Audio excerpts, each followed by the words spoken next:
கிறிஸ்துவுக்குள் என் அன்பு தேவ பிள்ளைகளே, கர்த்தர் உங்களை ஆசீர்வதிப்பாராக. இந்த ஆத்மீக யாத்திரை நிகழ்ச்சியின் வாயிலாய் உங்களை சந்திப்பதிலே மிகுந்த மகிழ்ச்சி அடைகிறேன். என்னாகமம் 24 அதிகாரம் 1 இவ்விதமாக கூறுகிறது: இஸ்ரவேலை ஆசீர்வதிப்பதே கர்த்தருக்கு பிரியம்.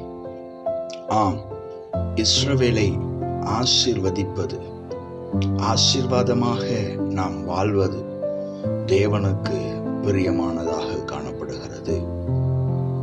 சத்துரு கொல்லவும் அழிக்கவுமே அன்றி வேறொன்றுக்கும் வரான். நானோ, இயேசுவோ அவைகளுக்கு ஜீவன் உண்டு பண்ணவும் அந்த ஜீவன் பரிபூரணம் அடையவும் வந்தேன் என்று கூறுகிறார்.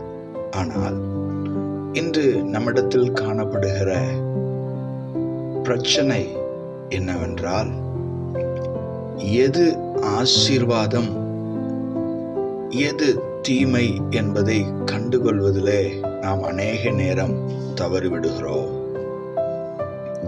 யோசேப்பை கர்த்தர் நடத்தின பாதைகளை நீங்கள் அறிந்திருக்கிறீர்கள். மோசேயை கர்த்தர் நடத்தின பாதைகளை நீங்கள் அறிந்திருக்கிறீர்கள். நமக்கு முன்பாக அநேக பரிசுத்தவான்கள் நடந்து போன, அப்போஸ்தலனாகிய பவுல் கடந்து சென்ற பாதைகளை நீங்கள் அறிந்திருக்கிறீர்கள்.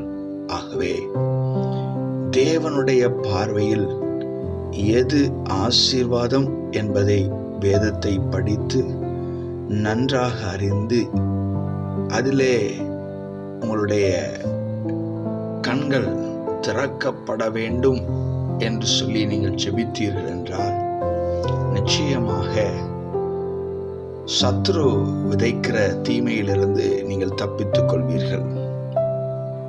பணம் ஆசீர்வாதமா? பணம் தேவைதான். பணம் ஆசீர்வாதமா?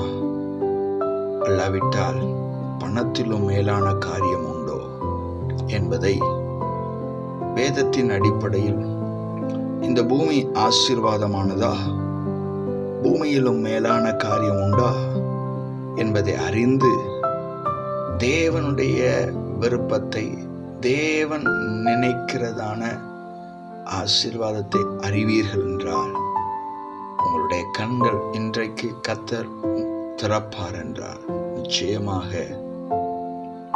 உங்களுடைய வாழ்க்கையிலே கர்த்தருடைய அன்பை ருசிக்க கர்த்தர் உங்களுக்கு அனுக்கிரகம் செய்வார். ஆம், என் அன்பு தேவ பிள்ளைகளே, இஸ்ரவேலை ஆசீர்வதிப்பதே கர்த்தருக்கு பிரியம். உங்களை ஆசீர்வதிப்பதே கர்த்தருக்கு பிரியம். என் தேவன் பொய் சொல்ல மனிதன் அல்ல, மனம் மாற மனவுத்திரன் அல்ல. கண்களை மூடி நாம் ஜெபிக்கலாம். அன்பும் இரக்கம் நிறைந்த நல்ல தகப்பனே, சத்தத்தை கேட்டுக்கொண்டிருக்கிற உம்முடைய பிள்ளைகளை நீர் ஆசீர்வதிக்க சித்தம் கொண்டு ஆசீர்வாதமான பாதையில் நடத்துகிறதுக்காக கொடான கோடி நன்றி இயேசு சுவாமி. ஒருவேளை ஆசீர்வாதம் என்ன என்பதை புரிந்து கொள்ளாமல் நீ நடத்துகிற பாதையை தீமை என்று நினைத்து, ஆசீர்வாத குறைவு என்று நினைத்து ஒருவேளை கலங்கி நிற்கிற உம்முடைய பிள்ளைகளை பலப்படுத்தும், கண்களை தெளிவாக்கும். இன்றே அற்புதம் செய்வீராக. இயேசு கிறிஸ்துவின் நாமத்தில் ஜெபிக்கிறோம் ஜீவனுள்ள நல்ல பிதாவே. ஆமேன். God bless you. கர்த்தர் உங்களை ஆசீர்வதிப்பாராக. ஆமேன்.